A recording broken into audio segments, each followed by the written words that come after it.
Hello everybody, આજની શરૂઆત આપણે કાનાજીના દર્શનથી કરીએ અને ત્યારબાદ આપણે રોજની જેમ ભાખરીનો ડો રેડી કરી નાખ્યો અને ભાખરી બનાવી નાખી સવારના નાસ્તા માટે.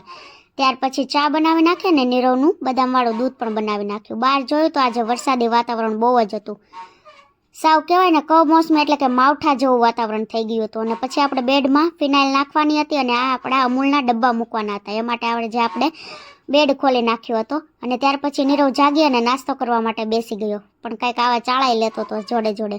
પછી મેં હેર જોયું તો મને લાગ્યું કે બહુ રફ થઈ ગયા છે, એટલા માટે મેં આજે એલોવેરા અપ્લાય કરી અને બપોરની રસોઈમાં દાળ ભાત શાક અને રોટલી બનાવી નાખી અને પછી અમે બધાએ સાથે બેસી અને જમી લીધું. ત્યારબાદ 2 વાગી ગયા તો ફ્રી થઈને આપણે એલોવેરા જેલ જે અપ્લાય કરેલું હતું તે કાઢવા માટે નાવું પડ્યું હતું અને પછી આપણે ચેન્જ કરી અને ફ્રેશ થઈ ગયા હતા. પણ 2 વાગી ગયા હતા, પછી ઊંઘ પણ બહુ આવતી હતી તો આપણે સૂઈ ગયા થોડી વાર. 4 વાગે જાગ્યા અને મસ્ત ચા પીધી અને પછી દેવાંશીને રમાડી. તો મળશું ફરીથી કાલે એવા વ્લોગ સાથે, ત્યાં સુધી